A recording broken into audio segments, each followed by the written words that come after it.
So there we are. Apparently, we are live. I'll just open up LinkedIn on my other tab on the interwebs just to make sure that we are truly LinkedIn living, but we should be. And we'll presume that we are.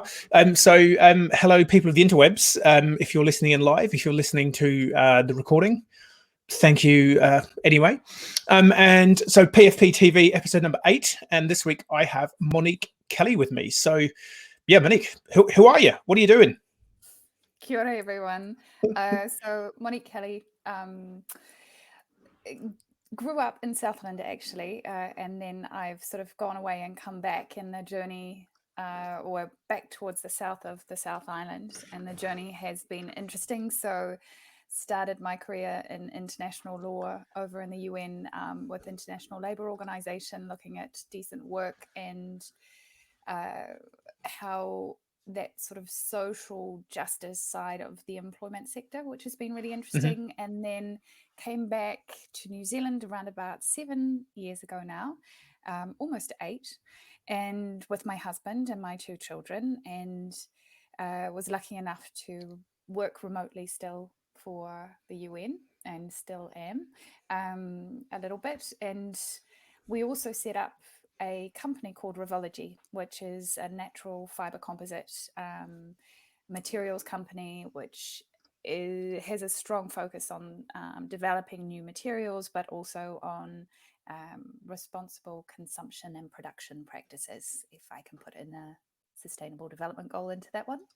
Nice. And on the back of that, we really wanted to have an impact on the community from a give back point of view. So we set up a charitable trust called Wao with some of the team members going, well, how can we use our skills and expertise to help our community to transition to a regenerative future? And so we set up Wao in 2018, and those sort of 3 hats now keep me very busy. Nice. It seems to be a common theme amongst good people doing amazing work that they're involved in lots of things, which I suppose perhaps suggests that there's lots of things that could be made better in the world. Or is it just, I don't know, is it part of the mindset of people? I put myself probably in that boat as well. I'm currently working on sort of 2 or 3 big projects that could probably each have their own full-time commitment. I think it's so interesting because this year I've been really going back and trying to discover a little bit about working more efficiently, because people kept on telling me you're doing too many things, you're going to fall over. And it was actually when I truly started to look and discover myself that I decided, well, and others have decided, that I'm an activator, which means that I like doing things. If I'm not doing, then that's when I get stressed. So I'm a very you're an instigator. Yes, I need to actually be constantly having a project and doing things, and that feeds me. Yep, I'm very much the same. I'm very much a starter, less so good as a finisher, but I'm a really good starter and connector, and can kind of go, you need to talk with them because some cool stuff will happen. Like, go at it, send me a postcard when you've done something amazing. Yeah, and I think that's just, it's an interesting reflection. I think perhaps the scene that you and I are sort of both heavily involved in, we need starters, because we don't know what it's going to look like when it is finished, and those people will come in, you know, when it's time for them to come in. I think that, but no, sorry, you go.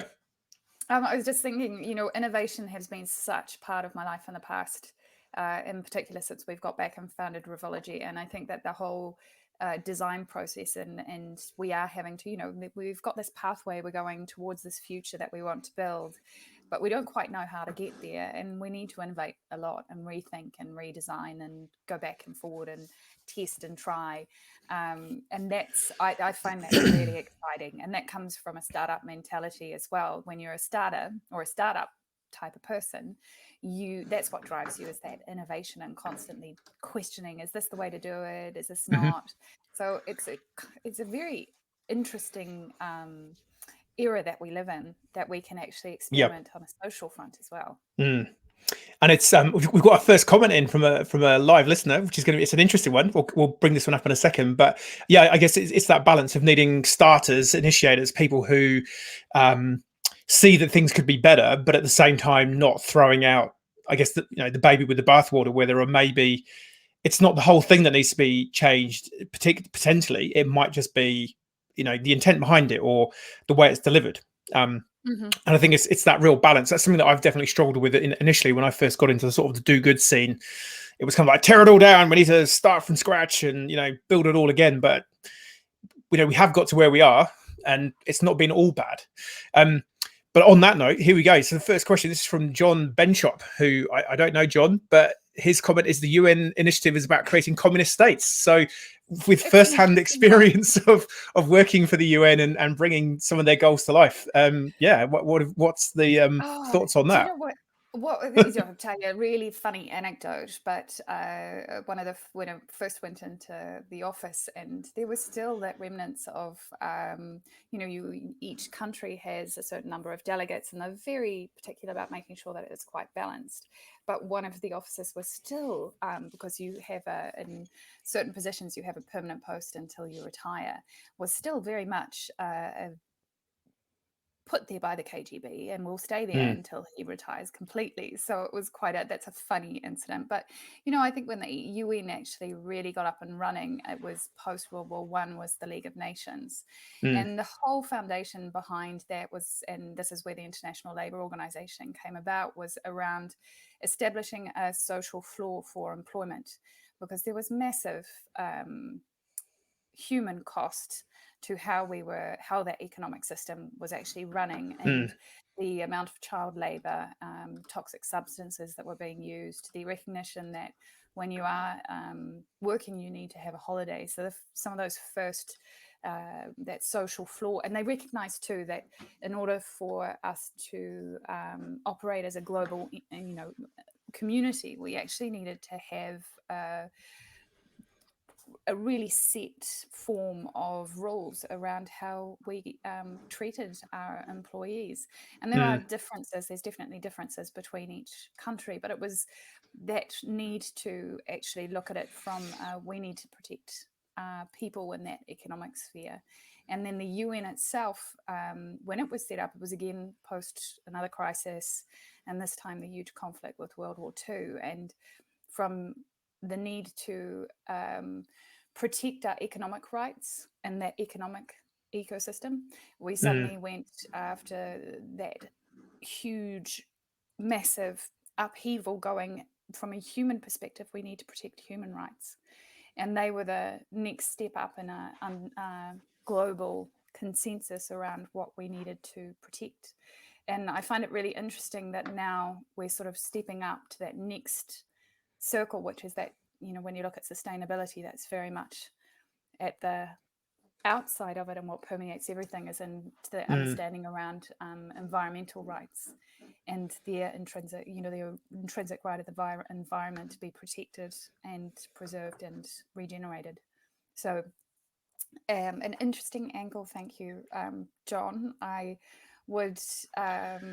think there is definitely political elements within the UN, but the great thing about it is that there are diverse political elements, and they each keep each other in check. Nice. There you go. So I mean, how did you get into, growing up in Southland, whereabouts in Southland for the Kiwis that tune in? In Invercargill. In Invergiggle itself. Yes. Invergiggle to the UN. No offense to Invercargill, but I can't imagine you were the 10th of the Invercargillites to go to the UN. You were potentially one of the first. So how did that come about? I actually don't think I was. I think that Invercargill was an incredible place to grow up in, because it was a small enough community to have all of the opportunities that we could have. The education, the schools down there are fantastic. And I was provided with so many opportunities to go on exchanges, to attend different things. So that sort of built up my...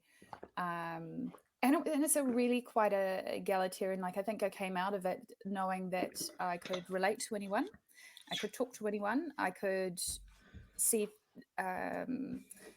social justice in a really tangible way. Was sort of my focus when I went to law school, was really around, or I became a lawyer because of social justice. And I think that my role of advocacy really appealed to me. and not all spheres of law fit within that vision, but Mm. definitely that international realm did. So it was a really clear path, actually. And the Yeah. UN, actually getting into the ILO was, I prompted luck a little bit by rocking up and saying, I'll work for you for free as an intern for a couple of months. And because I really wanted to be part of that ecosystem, I guess, for a bit, Mm. and managed to actually get employed afterwards. So yeah, it was I'd hardly call that luck. That's completely creating your own opportunity by putting yourself out there and with yeah. some intent. And there's some great correlations between. I teach this in a couple of my trainings one on positive mindset and one sort of around sales mindset. There's a guy, Professor Richard Wiseman, he's a professor of luck. And he did this study that people who are generally more optimistic and open to opportunity, oddly enough, consider themselves luckier, which means they then tend to either genuinely find more opportunities or they're just more open to them. Whereas if you consider yourself to be unlucky, if you'd considered yourself to be not so lucky, you would have gone, well, there's no point me asking them to volunteer because they'll probably just say no because they probably have someone already in mind.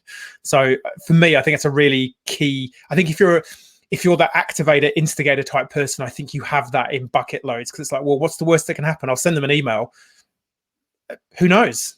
And Exactly. cool stuff happened. You end up working in the US. So were you in New York working No, in ultimately? Geneva. Geneva, sorry. In Geneva, yeah.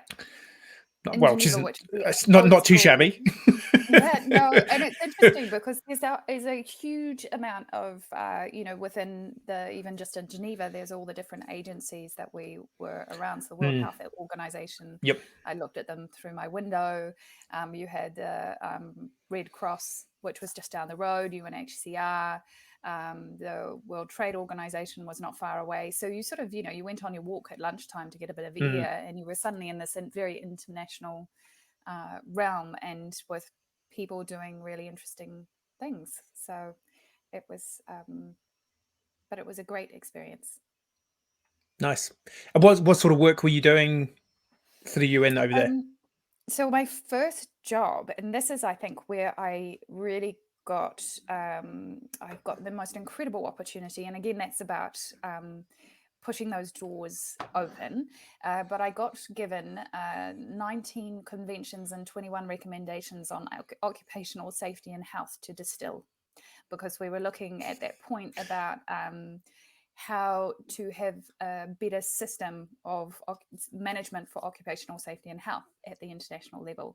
And Yep. they said, this is just crazy because we're siloing out. There was old treaties from back in 1919 about phosphorus or lead, Right. or the employment of women at nighttime, which we'd sort of gone beyond. Yep.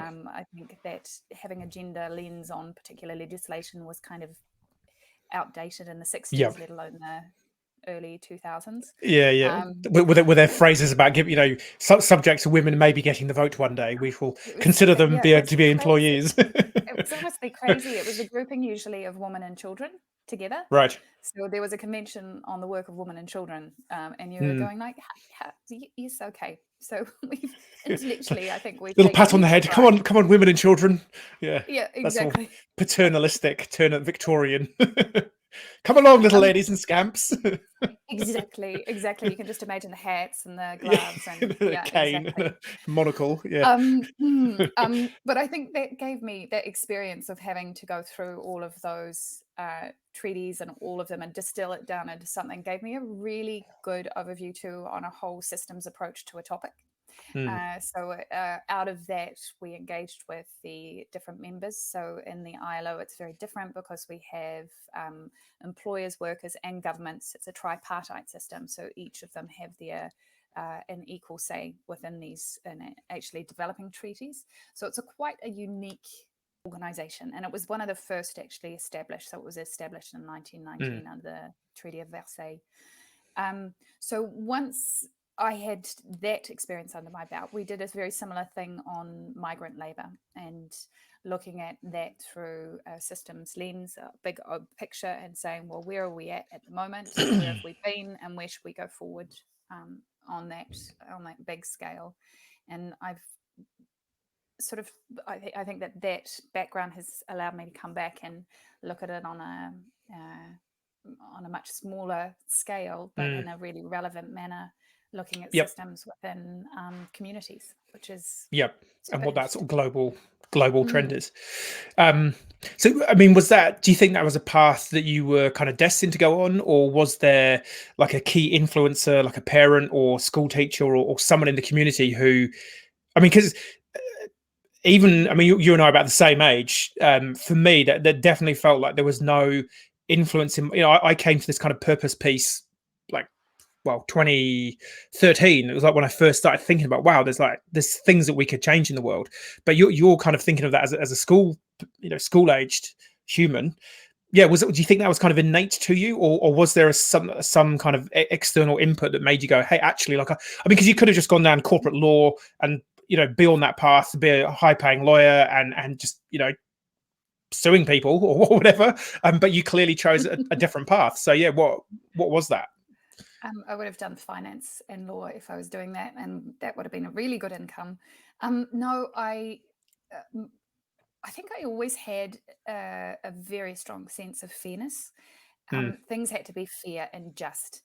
And when I remember sixth form actually, and this was kind of a real switch on for me.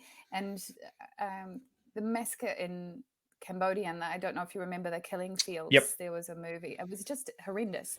And we had this sixth form English project at the time. It was part of a major part of the internal assessment process. Was a year-long research project into a particular topic, and I chose the killing fields. And I did a lot of research into the background and what happened from a political level, but also bringing it to a narrative by taking the voice of someone who had gone through it. And it was a sort of looking through a child's perspective of it.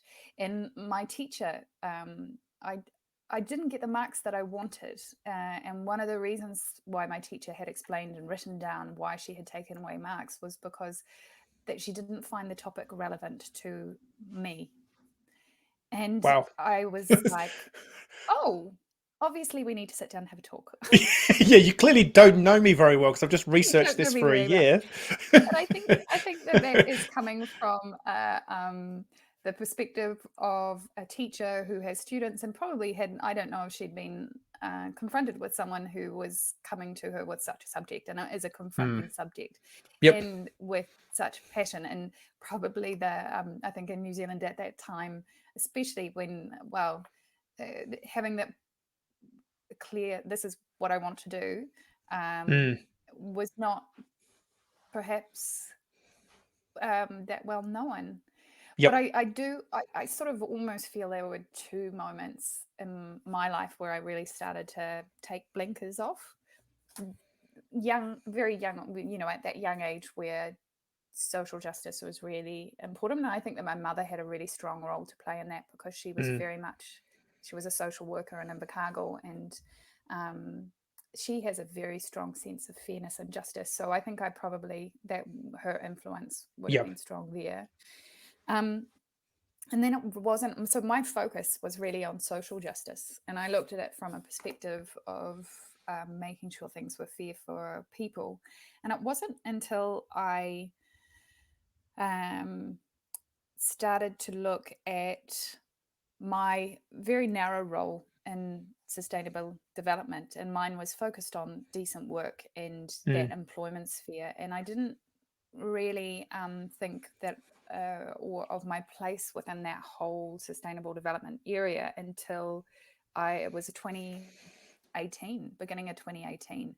And there was a click with myself and Anna Craig, who's a dear friend, and we were working together at the time, and we'd gone to see a film, and it was Jeremy Rifkin's Third Industrial Revolution. And it suddenly just Yep.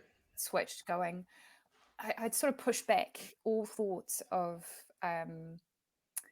the climate action, and because I think it was too scary, and I just didn't want to go Yep. there. And I knew as soon as I started to look into things in more detail, I would have to get involved, and I would Lift the really what blanket. I was really it terrified me, actually. It really did. So I think subconsciously I'd pushed it out of the way, and this Mm. gave me a different view on it, saying actually this is an opportunity to really make that next step up in the evolution of us as a species, really. Yep. If we get it right. Nice.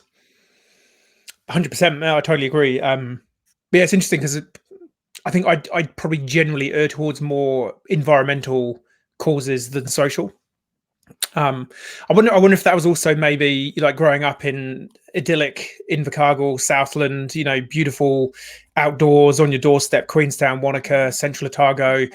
What environmental crisis? I mean, I guess other than sort of TY smelter belching stuff out down the road, maybe perhaps the environmental thing just wasn't so much on your radar locally because theoretical clean green New Zealand. It was, and I think too, when I was in Geneva, working in the Alps, and a lot of people say, "Oh, don't you miss it?" And I really don't, because there are times within the year, in particular in winter, where we lived on one side of a mountain, and I looked over to the mountain, which is probably about 30k away. So when it's a mountain, it's a huge thing opposite you. You couldn't see it. You couldn't see it because of the pollution in the air. Wow. And there's a constant haze over Europe in general, and you look going down into you sort of fly down. I remember flying into LA as a 15-year-old, and I couldn't believe the sort of that layer of pollution that you were actually flying down into, and being on. I think that was sort of the first indication. I had a son, and he was very asthmatic, and we couldn't have. He was constantly sick up until the time we came to New Zealand and to Wanaka, and then he's never had a crisis again. Oh wow! So the health impact on people is massive.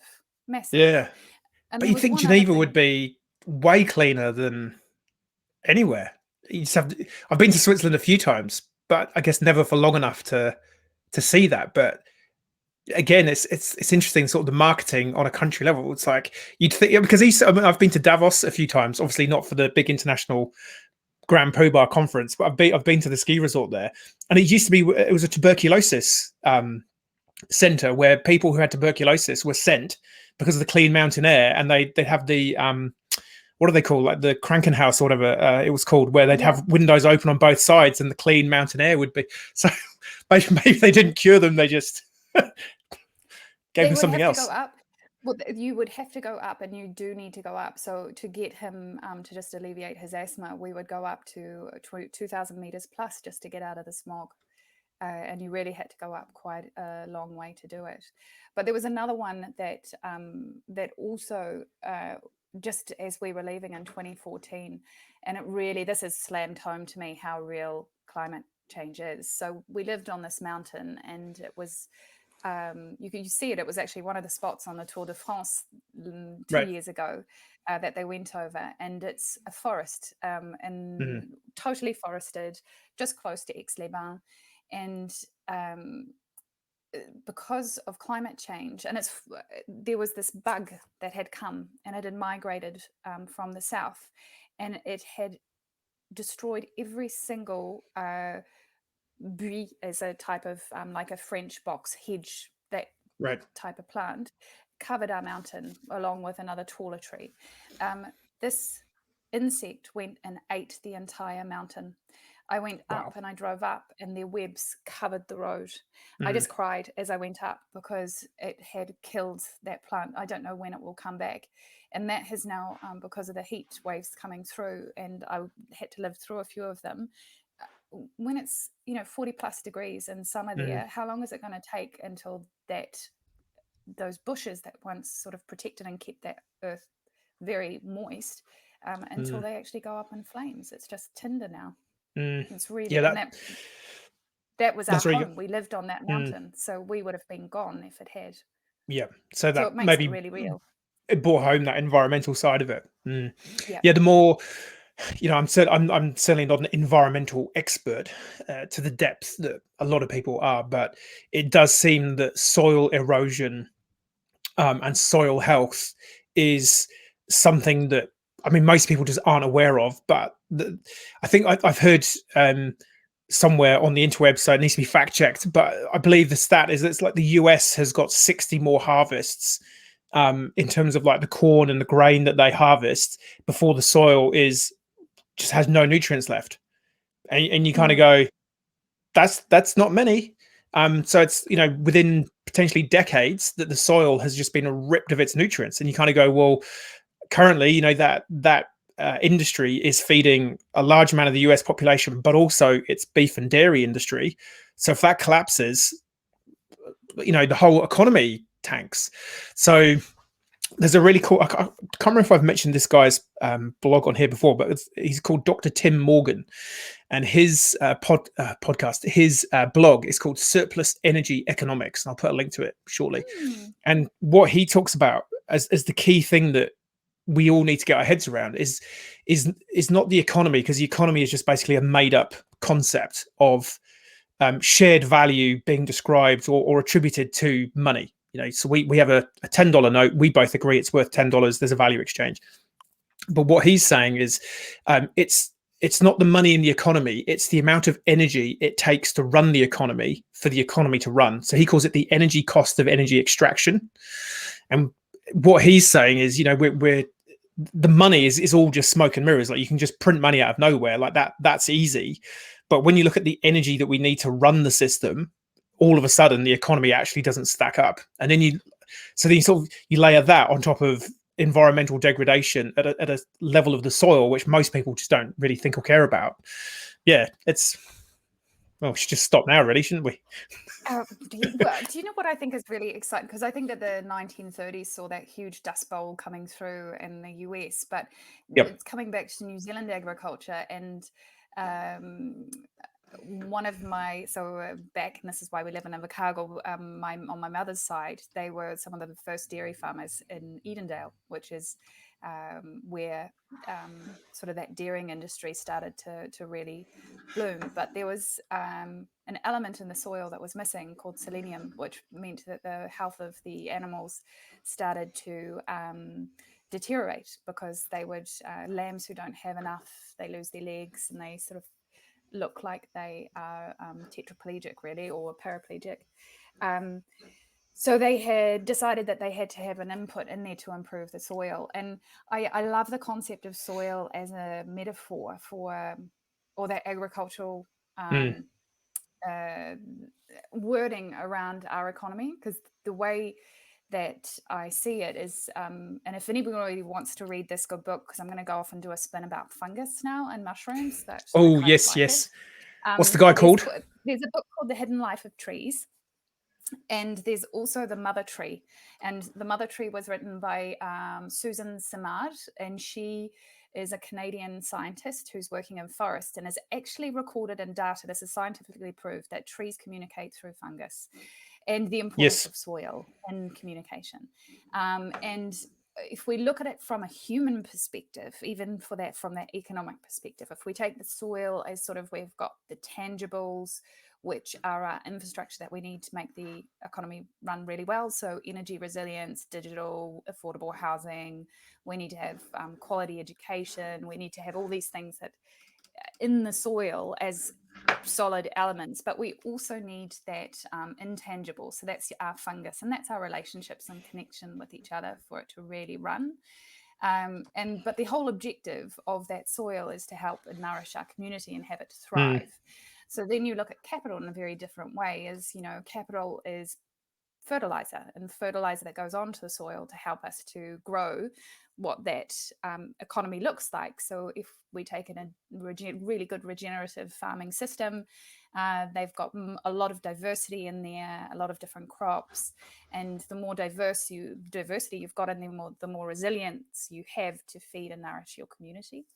And then we've got to look at also from a perspective of making sure that some of the produce that we are producing needs to be exported to be able to get us in goods and services and products that we don't have available on our part of the farm or our part of the environment.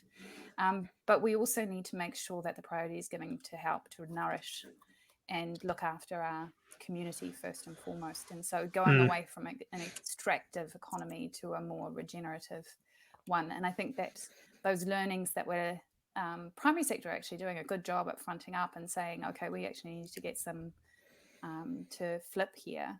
Yep. It's a really hard one, but every sector is going to have to do it. So they're Yeah, actually 100%. and the language, I think, is really good because we can understand and everyone can From relate what? to a field in New Zealand. Yep. And that's sort of that concept of sort of biomimicry at that systemic level. There's another. Have you come across Paul Stamets? He's done a couple of good. He's the big mushroom guy in the US, and he's done at least one, if not more, podcast episodes with Joe Rogan, and he's big into the research of mushrooms. Exactly what you said. That kind of the fact that the fungi in general are hyperconnected, and that's the pathways for sort of that communication structure within nature, but also the health benefits, the spiritual connection to higher planes of consciousness that can be achieved through digestion of mushrooms and other health benefits of them. Yeah, there's some just on that. There's a whole section of commentary.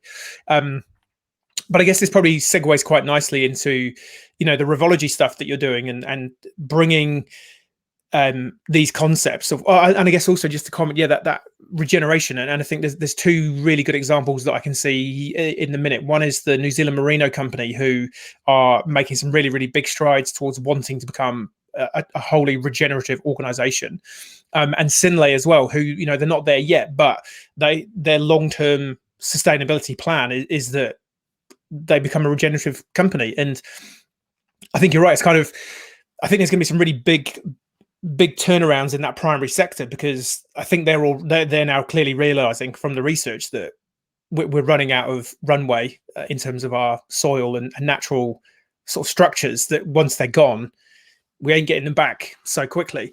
And it's something that I talk about in a lot of my work, is if your business is even slightly extractive, or if you as a human are even slightly extractive, the net endpoint is extraction, which leads to destruction. So we have to be thinking in terms of that regenerative thing. And I guess it's like, I mean, I haven't been scuba diving for ages, but it's that whole, when you go scuba diving, take only pictures, leave only bubbles. And it's that kind of mindset we need business to be, and individuals to be thinking about. And I guess you're a really great example of how you're not just, I think there's a lot of people who talk about we need to do more good, but you're one of the people who's actually like, okay, I'm actually going to put my sort of money, literally where my mouth is, and start a business all around better design principles. And yeah, so how did that come about? So you're working for the UN in Geneva, I presume that's where you met your husband, who is French, or is he Swiss French? I can't remember. He's French. He's French, and proper French. He's French. He is definitely very French. Yes, he's very French. We love the French. I do too. I'm born on my birthday's Bastille Day. I love France. We used to go to France for a lot of school holidays. My parents hate France because they ended up having some bad business deals with a couple of French people. But I'm like, I had great times, jambon and frites, good weather. It's like, and they have a big party on my birthday. What's not to like about France? I love the French attitude as well. I really do. I do as well. I just kind of like, unique. Boff. Yeah, like, it can be so. okay. It's almost like pig and mud, because they love to complain. So, but they love it to the point of where it's actually not complaining anymore. It's just ends up in philosophy. Yeah. It so does. It so does. Yeah. I would say that they're very critical thinkers. There's a very positive way of saying, and they will always find the exceptions to the rule. Yeah.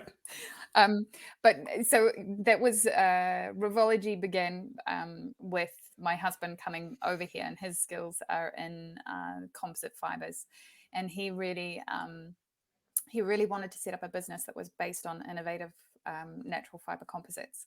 So looking at how we can replace natural fibers in products that we would usually use carbon fiber or glass fiber. Yep. And it has, so we were really lucky in that he was able to sell off, he's a startup, serial startupper as well. And we were able to sort of finance a lot of the R&D into pushing and advancing the technical materials, because going into the future, there are taking that energy model there. We still need to be able to create energy. So how can we create it with lesser footprint? The emissions profile for natural fiber composites is much less than for the other composites. So there's a real niche, or not just a niche, but there's a huge potential to begin to use natural fibers over and bioresins over sort of more those based on fossil fuel anyway. So the R&D side of things, that would be more Alex, and he would be the one to talk to more about that. That high level. So how does anything get finished in your house? You've got two sort of startup agitator. Did you even manage to finish cooking a meal together? It's like, no, let's just test stuff and try stuff.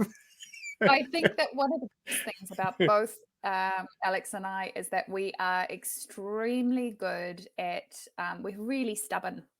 We are really, really, really stubborn.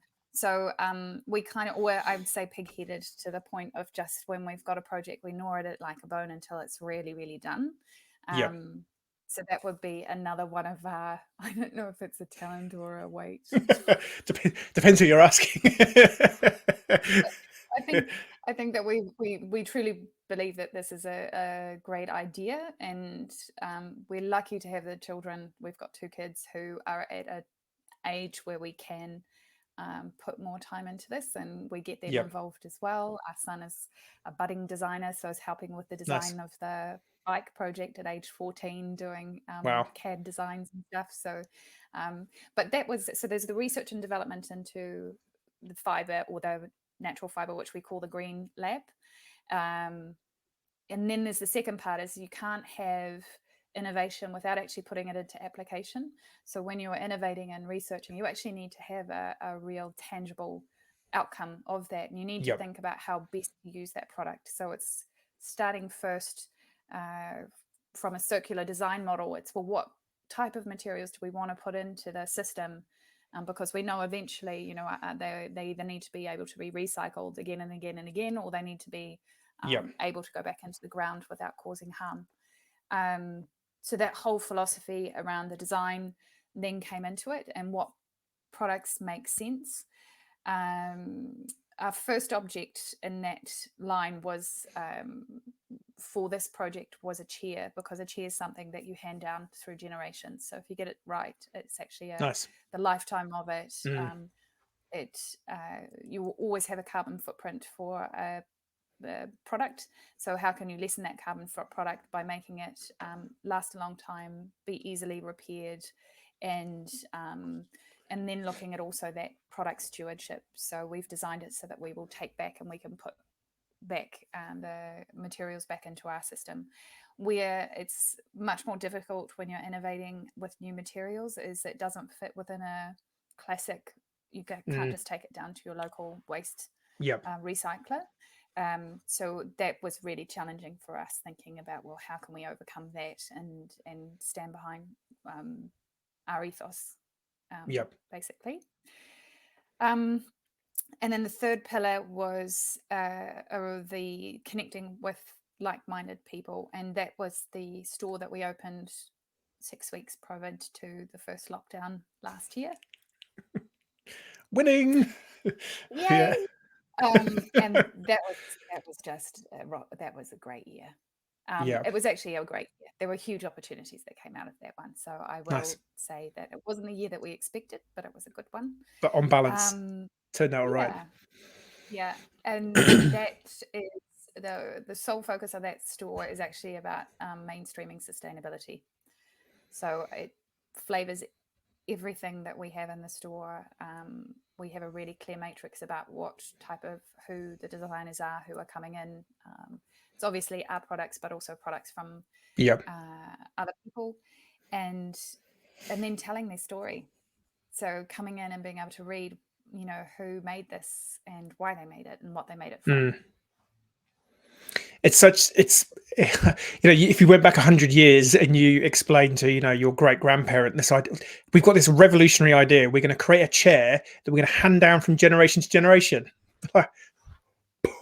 It's like, yeah, we've been doing that for the last 200 years. What are you on about? It's like there's some part of it it's seemingly so obvious that you just make, but I guess this is the sort of consumer capitalist world that we're in, which is about fast growth, fast fashion, fast furniture.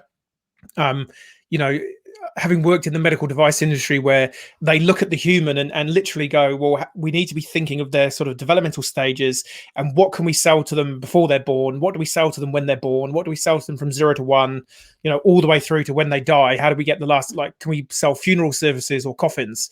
And it kind of feels like the wider world has just gone, well, how many chairs can we sell someone on average over their lifetime? Let's make it, I don't know, let's pick 10. 10 seems like a good, if we get 10 chairs per person, that seems like we're on a good growth phase. Instead of just going, actually, granddad's chair looks pretty comfy. If I reupholster it, I've turned proper middle-aged. I knew that I was like middle-aged when I started liking American Pale Ale, and then I realized I actually really did quite like Neil Young and his music.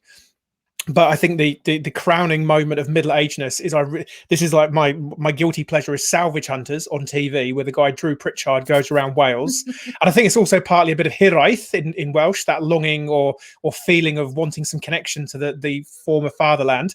But he goes out and finds these beautiful old pieces of furniture and gets them restored, and it's just like there's something just pleasing, and like you say, the story behind some of these pieces of furniture that he's. It's been handed down. It was from 18 whatever or 17, or I think we missed that in the modern world. There's another I think I've mentioned it previously on a different episode, but there's a lady who her husband got a job at Lego in Denmark in the headquarters there, and they were both from the UK, and she was like, I don't speak Danish. I don't really see how I'm going to get a job as a journalist in Denmark when I don't speak Danish. And so she decided to write a book on living in Denmark as a expat. As a commission piece that she could do while she was there. And through her research, she realized that the Danish are consistently ranked in the top 3 of the happiest people in the world. So she wrote this whole book on why, basically trying to uncover why the Danish are so happy. And one of the chapters she talked about was the fact that whole kind of IKEA style furniture, minimalist, natural, but I guess historically it was minimalist, naturally made, and intergenerational. And I think there is for me, I think that there is an energy that, if this kitchen table is 200 years old, like the number of meals and arguments and, celebrations and what have that have fed into this table, I think there's something in that, rather than, we got it for $29.99 on sale. And if it lasts us 2 weeks, we're pretty happy. Oh, I totally agree. I think that that's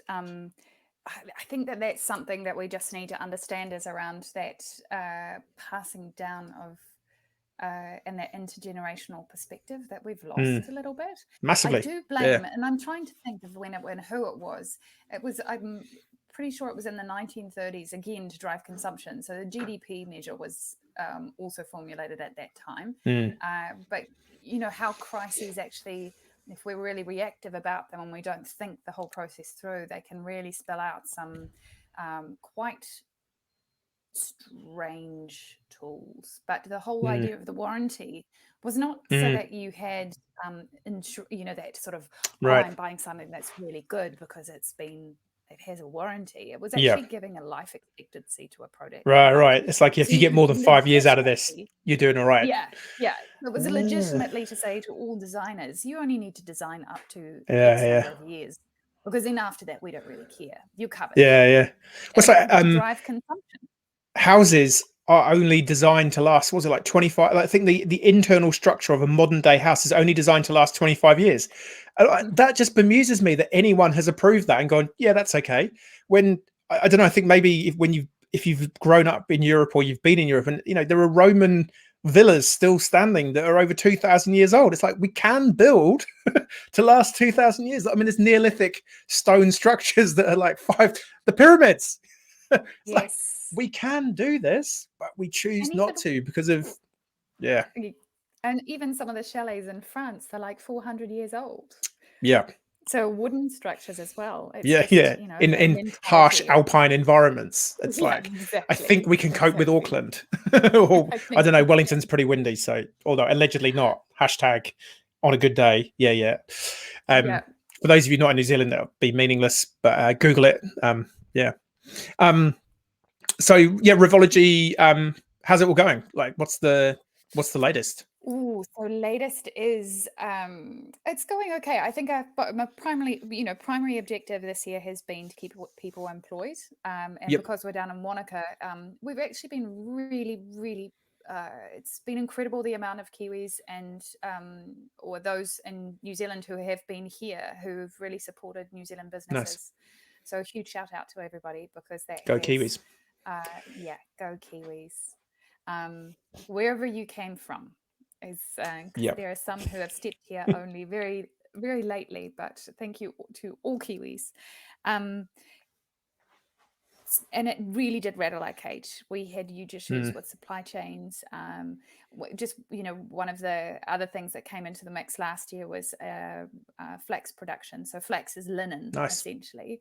And we buy it from a cooperative in France, because that's where 80% of the flax is made and processed.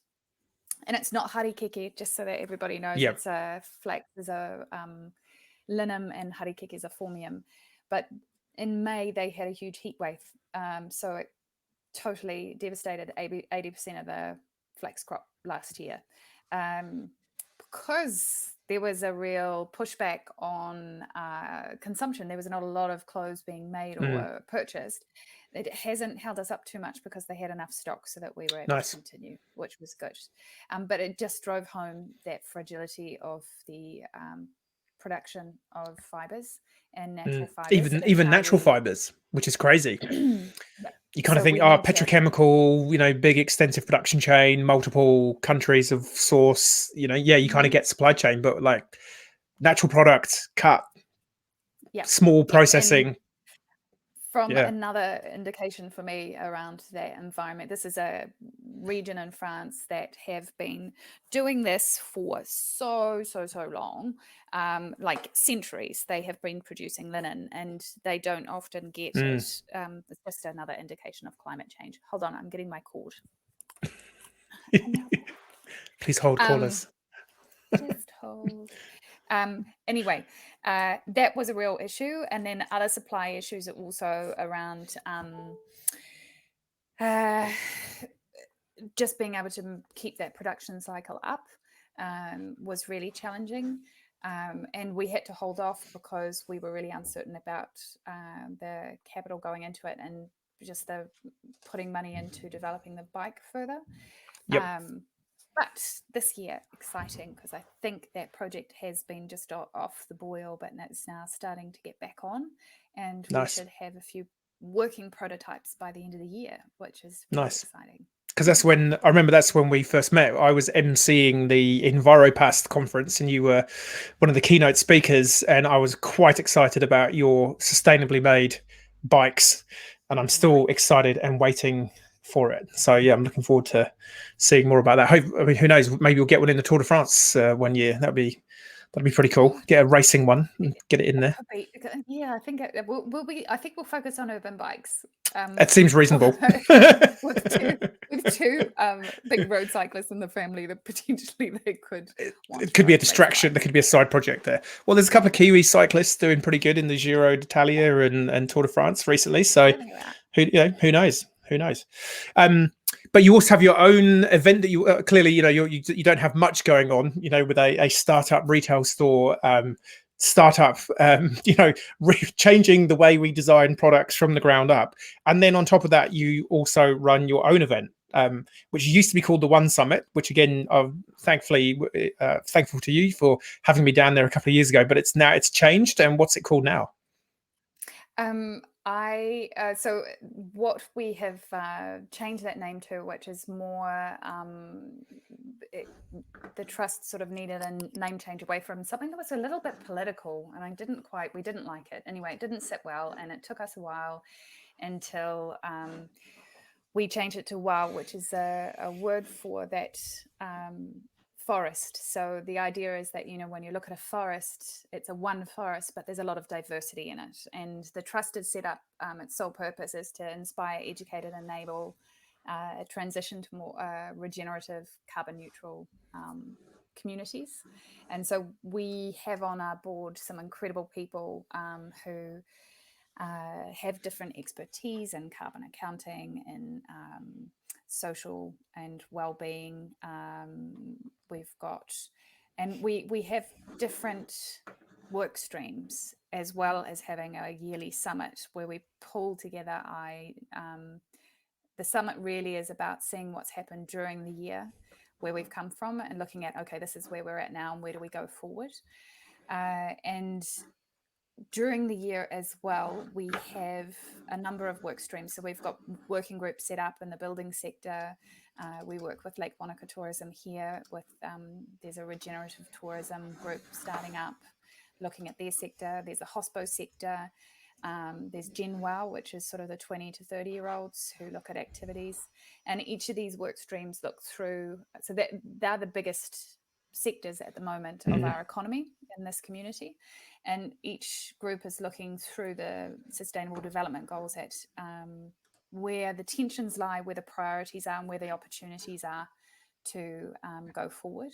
So the building group, for example, there's been a community workshop that has dropped out of that one, where we're looking at materials flows as well as mental health and wellbeing in that sector.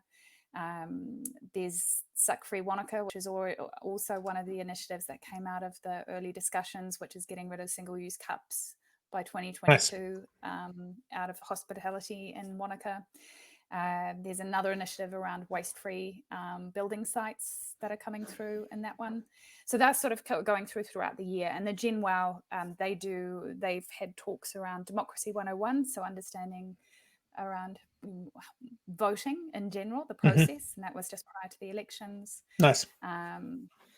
And then the summit sort of pulls everything together. So this year will be the 4th year. It's a national summit, so not just for local community, but for anyone out there who would like to attend. It's a summit where it's about cross-pollinating ideas between groups doing similar things throughout New Zealand, so that we can actually learn from each other and accelerate the movement. And there's, again, different, we look at it through that better buildings, so that's everything to do with infrastructure, energy resilience. There are talks, tours, workshops. There are brands that are going to be there, I think, again this year, doing an embodied carbon workshop. We've got another one looking at waste-free building sites.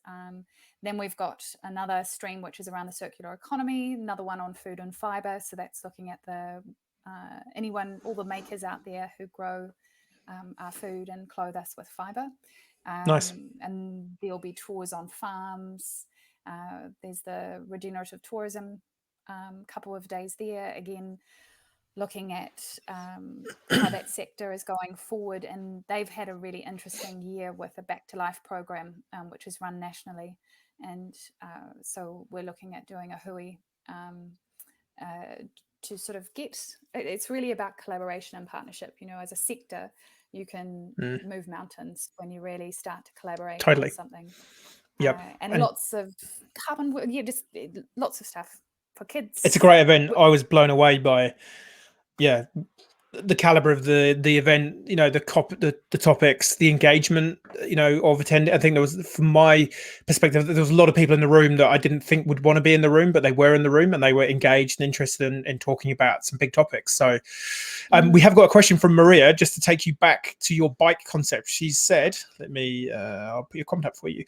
I missed the sustainable bike concept. Sorry, can you elaborate? So I know we've got a little bit of a hard stop because you've got to go and have afternoon tea with the mayor or the mayoress. Is it the mayor or mayoress down there?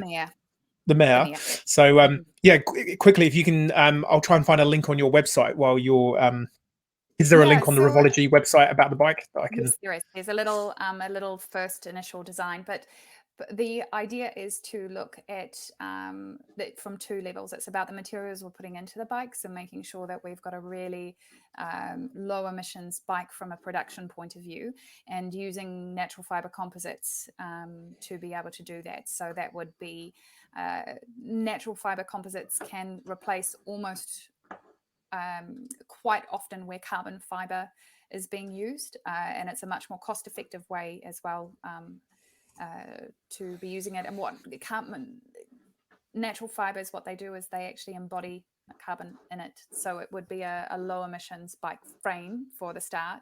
But the idea is also to make a bike that is designed to be passed down through the generations. So if you're a bike designer out there, do not put any tech or gadgets into the frame of your bike. Please do not design anything that has wires or lights or anything that is connected to it.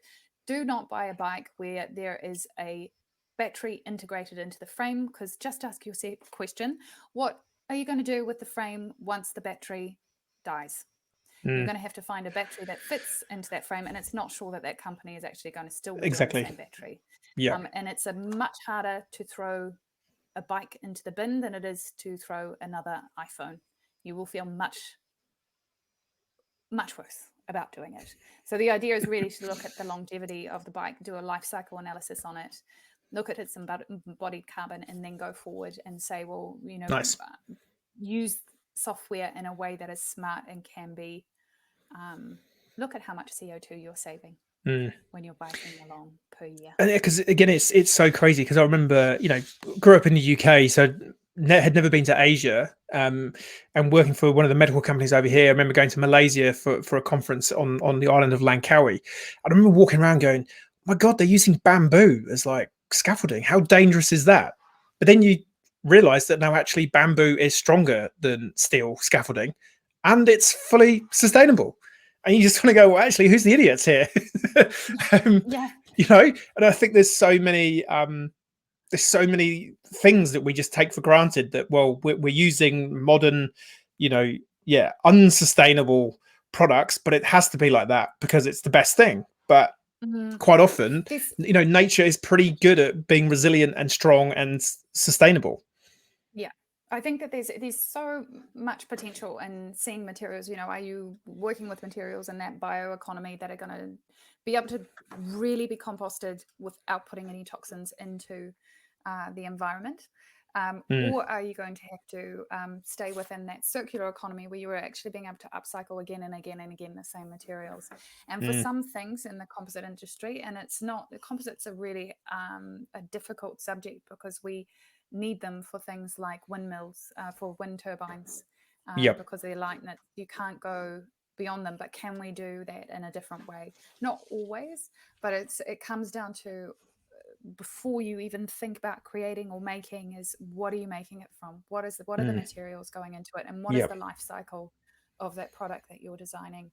And I think once you've got that framework in mind, it's hard then to make gadgets. It's really hard. Unless you just don't care. But unless you just, I think I'm of the opinion that most people really do care.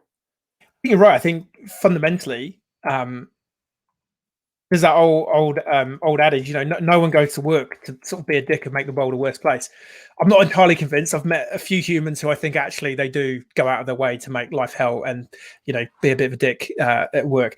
But yeah, I think in general, people want to do the right thing, and it's just that they either aren't aware that what they're doing is having a negative impact. But I think that's getting less and less as it becomes more obvious that, you know, I think for me, one take home for this would probably be, you know, just stop and pause for a minute and just have a think about what actions are you undertaking as an individual or an organization that might be having a negative impact for someone. Because there is enough negative stuff. There's enough, you know, externalities out there affecting people that someone's causing them. It could be you. It might not be you, but just have a quick check. And if it is you, talk to someone like Monique if you're looking into design or you know, products, and say, hey, look, I want to know why it's not so good and how I can be better. It's not rocket science, is it? It's not. Do you know? I think I'm going to bring it back to Invercargill if I can. Go for it. Good old Invers. You know, if we're part of a community, and being part of a community is about accountability to each other, and is about making sure that when we do something that we're not, if we had to, if we were doing something or bringing something into that community that was causing harm, then you're accountable for it. Yeah. So well, and you keep that, and in Invercargill, you definitely, it was a small community. Totally. So that was accountability was part of it. Totally. Someone's going to take you aside and have a conversation and go, do you know, we really just don't appreciate. And I think that's the analogy I use when I'm talking to corporates about purpose. It's like, and I saw a really great analogy actually from a B Corp in the UK called the Octopus Group. And they literally say, imagine if your business was a person. You know, you're a person walking down the street. Are you kicking the trash can over? Are you, you know, taking food from the homeless guy's mouth? Are you, you know, metaphorically, how are you behaving in your society? And I think that's 100% right. Like, we are one big tribe. Are you contributing to the tribe, or the analogy I typically talk about is, it's kind of like we're all sitting around the campfire and someone comes in, they pour the last bit of drinking water over the fire, and then they steal the last bit of food. It's not long before it's like, hey, Monique, done this 3 nights in a row now. The kids are a bit hungry. We're a bit thirsty, and we're not really sure where you're taking all the food. Could you stop it? And it's not long before you're thrown out of the tribe if you don't turn that around. And I think increasingly people are realizing we have some people in the tribe who are being dicks. But we're getting there. Hey, so we're at the hour mark, and I don't want you to be late for cucumber sandwiches and tea. And I bet you there will be what's that? The Battenberg. I bet there's that. Yeah. Be all over that. I don't know if it's that fancy. Oh, really? Disappointing. No, you're down south. You've blown my image here. But hey, no, thank you so much. If people need to get hold of you, I've got links to Revology and the Wao events. If you like, check it out. It's a really, really cool event. What does the future hold for you, do you think? What's the next thing coming on for Monique? I think just amplifying what I'm doing. I think this is, or what we're doing, because it really is a team effort. I think that there's a really interesting bubble up coming from a Wanaka perspective, but from in the south, I'm also involved in a project to start a processing plant for oats or plant-based beverages down in Southland, which is a really exciting project. So I would say just amplifying what's already being done. Nice. I love it. Yeah. Hey, and thank you, Maria, for tuning in. She's given us some immediate feedback. Thank you both. Very interesting. And Michael Philpott had great work. Tim and Monique, great discussion. So it looks like we've nailed this episode. I'll put some links if you we're obviously on LinkedIn. Connect with Monique on LinkedIn if you want to get hold of her. But yeah, Monique, thank you so much for just being an amazing human and doing some really, really cool stuff, inspirational work. Really gonna, I think you'll look back in 20, 30 years time and just be like, literally, wow, I think I achieved quite a lot. I'm hopefully coming down to Queenstown, Wanaka in the next month or so. So watch this space. I'll take your dog for another walk like I did last time I stayed with you. If there's room at the, if there's room at the I'd love to. Give us a yell when you're down. I'd love to catch up. Cool. Awesome. And to another amazing human being as well. Thank you for your work. Thank you. Cool. All right. I'm going to throw you out of the, if you stay in the green room, I'll come and see you in a second. So thank you everyone for tuning in. Thank you, Maria, for tuning in, and thank you, Michael. I need to get rid of Michael's comment. We can't give him such free advertising. Thank you all for tuning in. Hopefully you got something out of that. I thought it was a great chat. I don't know who my next guest is going to be. I haven't looked that far ahead in my calendar, but I've got a couple of really cool people lined up. So please keep tuning in. If there's anyone that you want me to have a chat to, let me know. I'm sure we can make it happen. Peace out. Have a great weekend, and we'll catch you on the flip side. See ya.